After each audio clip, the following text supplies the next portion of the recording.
pause par là pour faire cette intro de vidéo que j'essaye de faire mais depuis 2 semaines. Et là en fait je suis vraiment enfin en vacances depuis là aujourd'hui. Et moi ça fait depuis 2022 que j'ai pas pris de vraies vacances. En fait en 2022 c'est le moment où j'ai quitté mon CDI pour me lancer en full time en tant que créatrice de contenu sur les réseaux sociaux. Et du coup depuis ça en fait j'ai jamais pris de vraies vacances où genre je coupe vraiment tout. Et là j'ai réussi à vraiment bloquer quelques semaines où je suis chez moi. Tout ça pour vous dire que en fouillant en fait dans les dossiers, parce que moi quand je suis en vacances j'adore trier.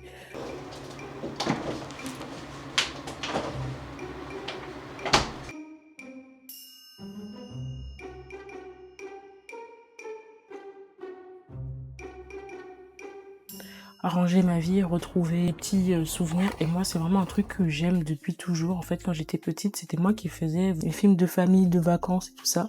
C'était vraiment parce qu'en fait, ça fait depuis des années que je suis passionnée de montage. Et donc, en faisant mon petit tri là pendant les vacances, je suis retombée sur des images de notre voyage à New York. Et en fait, ça, pour moi, c'est un truc de ouf. Enfin, je trouve que j'en ai pas assez, j'avais pas assez, pas assez parlé de ça parce que bon, j'en ai fait une petite vidéo.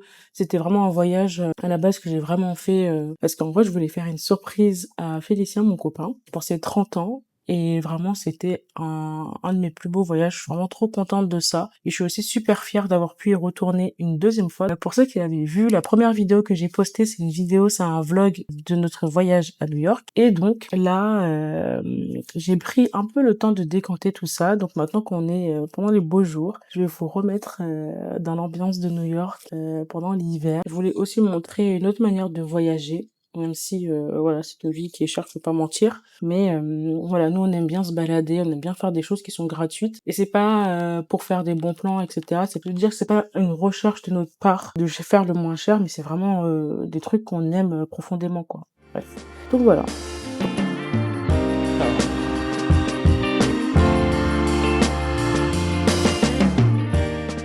Ça tombe bien que je parle de la manière dont on voyage parce que ce jour-là, je suis sortie à une station de métro pour aller dans le quartier de Chelsea et aller découvrir la High Line, et on a vu ça. Des petites sculptures planquées un peu partout sur les bancs, les tuyaux et même entre les marches. J'ai pas pu m'empêcher d'aller chercher les infos le soir même à l'hôtel parce que je voulais comprendre. Ces petits personnages, c'est l'œuvre d'un artiste américain, Tom Hotterness, disséminé dans tout New York, mais ceux-là dans la station 14th Street, font partie d'un projet qui s'appelle Life Underground. En fait, c'est une centaine de sculptures minuscules. Si on regarde bien, il y a un homme qui compte ses pièges jusqu'à l'épuisement, un crocodile qui sort d'une bouche d'égout. C'est drôle, mais c'est aussi une critique de notre société, de l'avidité, du pouvoir, des inégalités. Tout ça sous terre entre 2 rames de métro. Je me suis dit que c'était exactement ce que j'aimais en voyage, chercher ce qu'on voit pas tout de suite, prendre le temps de lever les yeux. Et je crois que c'est ça que j'essaye de faire à chaque fois que je pars quelque part. Marcher comme une curieuse qui se demande qu'est-ce que je vais découvrir aujourd'hui et que j'avais jamais pris le temps de regarder. Aujourd'hui, petite balade dans New York, un nouveau quartier. Donc moi c'est un endroit que j'ai déjà visité auparavant dans le jeu Spider-Man. Voilà, parce que il est bien fidèle et ça fait plaisir de se balader dans New York dans ce jeu. Donc aménagé sur une portion de 2,3 km, désaffecté des anciennes voies ferrées aériennes du Lower West Side Line, inspiré de la coulée verte René Dumont à Paris, du coup, parc linéaire qui fait 4,7 km. Création 2009. C'est pas si vieux que ça. C'est 2009, c'est pas si loin. Vingtaine d'années après la coulée verte.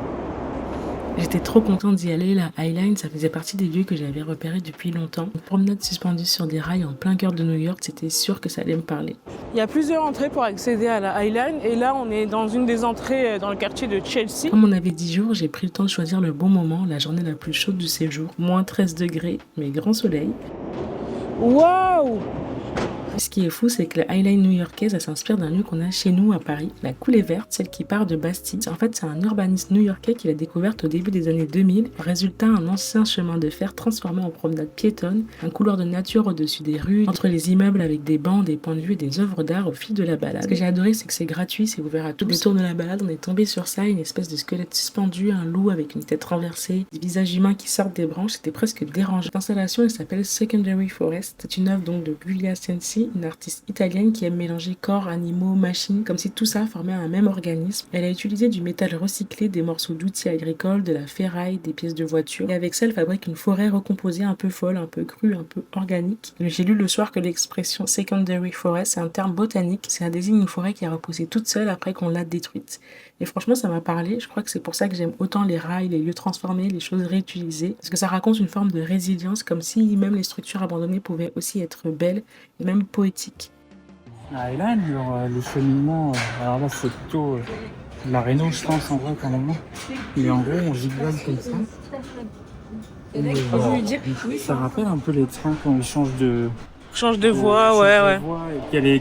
Tu vois, comme ça, avec les bruits, ou ça, puis ça décale à gauche, à droite, à droite.